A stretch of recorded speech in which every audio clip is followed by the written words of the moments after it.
दोस्तों, स्रोतों पर आधारित इस चर्चा में आप सभी का स्वागत है, जहां हम इंसानियत की शुरुआत की एक बेहद गहरी और व्यवस्थित इस्लामी दास्तान को समझने वाले हैं।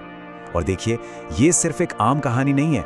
ये वजूद, तौबा और ऐश्वर्य रहमत के एक ऐसे सफर को दर्शाती है जिसे समझना सच में बेहद दिलचस्प है।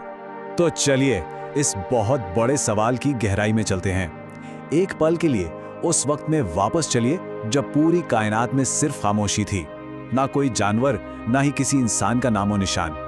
एक ऐसा वक्त जहां वजूद का कोई निशान ही नहीं था। और एग्जैक्टली यहीं से इंसानियत की एक अनोखी दास्तान आकार लेना शुरू करती है। तो सबसे पहले बात करते हैं पहले इंसान की पैदाइश के बारे में। मूल ग्रंथ एक बहुत ही अहम पल का जिक्र करते हैं। एक दिन अल्लाह ने अपने तमाम फरिश्तों को इकट्ठा होने का हुक्म दिया और ऐलान किया कि जमीन पर एक खलीफा यानी एक नुमाइंदा भेजा जाने वाला है। ये ऐलान सुनकर फरिश्ते शुरुआत में काफी हैरान रह गए और उनके दिलों में कई सवाल उठने लगे। फरिश्तों ने यह डर जताया कि ये नई मखलूक जमीन पर फसाद करेगी और खून बहाएगी। उनका सोचना था कि वो खुद तो हर वक्त ईश्वर की इबादत में लगे ही रहते हैं, तो एक नए नुमाइंदे की क्या जरूरत है। लेकिन अल्लाह का एक बहुत ही गहरा जवाब आया, मैं वो जानता हूं जो तुम नहीं जानते। और इस एक लाइन ने ना पूरी बहस को वहीं खत्म कर दिया। ये बिल्कुल क्लियर कर देता है कि ईश्वरीय ज्ञान सबसे ऊपर है। जिसके बाद फरिश्तों ने फौरन अपनी गलती मानी और सजदा किया। अब इस पॉइंट पर ध्यान दीजिए। इंसान को बनाने के लिए सिर्फ मिट्टी इकट्ठा करने में भी ना एक बहुत बड़ा संघर्ष हुआ था। जब जिब्राइल, मिकाइल और इसराफील जमीन पर गए तो मिट्टी रोने और गिड़गिड़ाने लगी कि इंसानों के गुनाहों की वजह से उस पर अजाब उतरेगा। मिट्टी की पुकार सुनकर तीनों बड़े फरिश्ते खाली हाथ लौट आए। लेकिन आखिरकार इज़राइल अलैहिस्सलाम ने मिट्टी की पुकार से कहीं ज्यादा ईश्वरीय हुक्म को मानने को अहमियत दी। यहाँ सबसे ज्यादा दिलचस्प बात यह है कि कैसे इज़राइल की इस कामयाबी ने उन्हें एक बहुत बड़ी और भारी जिम्मेदारी दी, इंसानों की रूहें कब्ज करने की। फरिश्ते की इस चिंता को कि लोग उनसे नफरत करेंगे, ये कहकर शांत किया गया कि हर मौत के पीछे बीमारी, बुढ़ापा या हादसे जैसे नेचुरल कॉज एक पर्दे का काम करेंगे। तो ऐसे में इल्जाम सीधे फरिश्ते पर नहीं आएगा।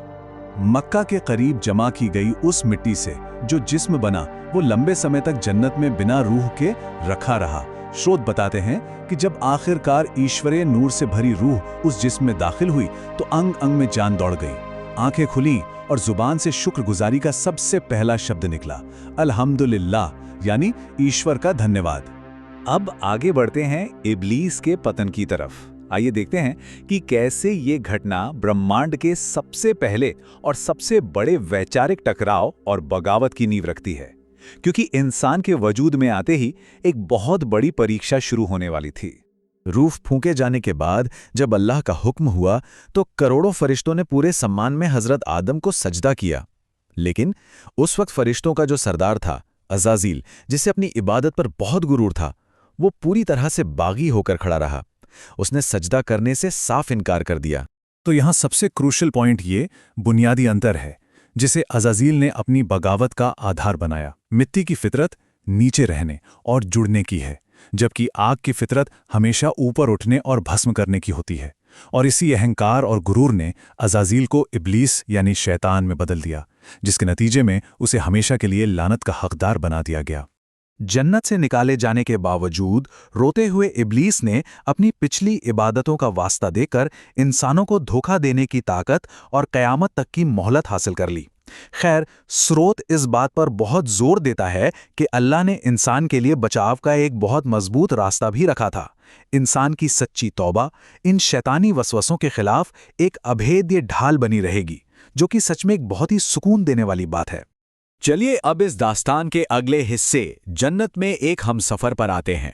इस भारी टकराव के बाद हजरत आदम जन्नतुल फिरदौस में रहने लगे।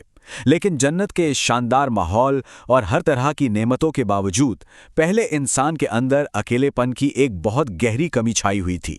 यहाँ एक ऐसे शख्स का चित्र पेश करते हैं जो ईश्वरीय सुख सुविधाओं से पूरी तरह घिरा हुआ है, जहाँ कोई दुख या तकलीफ ही नहीं है, पर फिर भी वो उदास बैठे रहते हैं। ये पहली बार था जब कोई इंसानी जुड़ाव की तड़प महसूस कर रहा था, एक ऐसी कमी जिसे शायद वो खुद भी लफ्जों में बयान नहीं कर पा रहे थे। और तभी एक फजर से पहले अल्लाह के हुक्म से हजरत आदम की बाईं पसली से बीबी हव्वा को गढ़ा गया। ईश्वरीय नूर से बनी बेजोड़ हुस्न और सुकून से भरी इस हमसफर के आने से वो जन्नती अकेलापन पूरी तरह से गायब हो गया और इंसान को अपना पहला सच्चा सुकून मिला। ये वाकई बहुत ही अद्भुत है कि कैसे सबसे पहले मिलन के लिए अल्लाह ने एक ऐसी आध्यात्मिक मेहर यानी दहेज की जरूरत रखी, जो थी अंतिम पैगंबर मोहम्मद पर दरूद भेजना। इसने ना शुरुआत से लेकर अंत तक की एक बेहद गहरी धार्मिक टाइमलाइन को आपस में जोड़ दिया। अब आते हैं वर्जित पेड़ के धोखे पर। एक साथी के मिल जाने के बाद अब मंच पूरी तरह तैयार था इंसानियत के सबसे पहले और सबसे बड़े इम्तिहान के लिए। ये इम्तिहान आज्ञाकारिता और दी गई सीमाओं को परखने के लिए था। हजरत आदम और बीबी हव्वा को जन्नत में बेइंतहा आज़ादी दी गई थी, जो सिर्फ एक कंडीशन से बंधी थी। उन्हें सिर्फ एक वर्जित पेड़ के पास नहीं जाना था और उसका फल नहीं खाना था। वैसे कई व्याख्याओं में इसको गेहूं का पेड़ भी बताया गया है। उधर जन्नत से निकाला गया शैतान वापस अंदर आने के लिए बेताब था। जन्नत की कड़ी सिक्योरिटी को भेदने के लिए उसने एक बहुत ही सुनियोजित, आप कह सकते हैं ट्रोजन हॉर्स जैसी घुसपैठ की। पहले उसने मोर को हमेशा की जिंदगी का लालच दिया, फिर पहरेदार सांप को दुआएं सिखाने का झांसा देकर उसके मुंह में छुपकर अंदर पहुंच गया। अंदर पहुंचकर शैतान ने रोने का नाटक किया और कहा कि वो दोनों जल्द ही जमीन पर भेज दिए जाएंगे। बचने का रास्ता उसने उसी वर्जित फल को बताया। उसने ईश्वर के नाम की झूठी कसम खाई, जो एक हथियार की तरह काम आई। ये एक ऐसा साइकोलॉजिकल खेल था जिसने बीबी हव्वा के उस पवित्र भरोसे को सफलतापूर्वक तोड़ दिया, क्योंकि वो सोच भी नहीं सकती थीं कि कोई अल्लाह के नाम पर झूठ भी बोल सकता है। और यहीं से शुरू होता है पतन, तौबा और इंसानियत का नया सफ़र। शैतान के बहकावे में आकर जैसे ही उन्होंने उस फल को चखा, तुरंत ऐसे व्यापक परिणाम सामने आए जिसने वजूद की पूरी दिशा ही बदल कर रख दी। ये सिर्फ एक नियम टूटने की बात बिल्कुल नहीं थी। फल खाते ही अचानक उनका जन्नती नूर और लिबास छिन गया।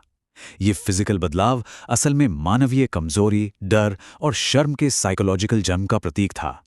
फौरन उन्हें अपनी गलती का एहसास हुआ और दिल गहरे अफसोस से भर गया। अल्लाह को उनका ये अमल पसंद नहीं आया और उन्हें जन्नत से जमीन पर उतार दिया गया, और वो भी फिजिकली, एक दूसरे से बहुत दूर। एक को सरंदीप की चोटी पर और दूसरे को जिद्दा के इलाके में। यहां से शुरू हुआ अकेलेपन, लगातार रोने और आत्मचिंतन का एक बहुत लंबा दौर। उनका ये लंबा निर्वासन और जुदाई सिर्फ एक सजा नहीं थी, ये इंसानियत के लिए एक बहुत ही फाउंडेशनल वक्त था, जहां उन्होंने एक्टिवली माफ़ी मांगने और तौबा करने का तरीका सीखा। सालों तक वो बस अपने रब से माफ़ी की गुहार लगाते रहे। तो यहाँ सबसे बड़ा टेक अवे ये है कि सालों की सच्ची तौबा का नतीजा ये निकला कि आखिरकार ईश्वरीय रहमत जोश में आई और उन्हें माफ़ कर दिया गया। उनकी माफ़ी और ज़मीन पर उनका मिलन सिर्फ एक कहानी का अंत नहीं था, बल्कि यहीं से इंसानी पीढ़ियों और आध्यात्मिक मोक्ष की एक परमानेंट लिगेसी की सच्ची शुरुआत हुई। स्रोतों पर आधारित हमारी ये चर्चा यहीं संपन्न होती है, लेकिन इस आखिरी सवाल पर जरूर गौर कीजिएगा। कैसे एक ब्रह्मांडीय भूल ने माफ़ी का एक ऐसा दरवाज़ा खोल दिया जो क़यामत तक हमेशा खुला रहेगा। ये दास्तां हमें याद दिलाती है कि गलतियां इंसानियत का हिस्सा हैं, पर सच्ची तौबा हमारे सफ़र का सबसे खूबसूरत पहलू है। तो सोचिए ज़रा, क्या हमारी सबसे बड़ी गलतियां ही हमें ईश्वरीय रहमत के सबसे करीब नहीं ले जाती?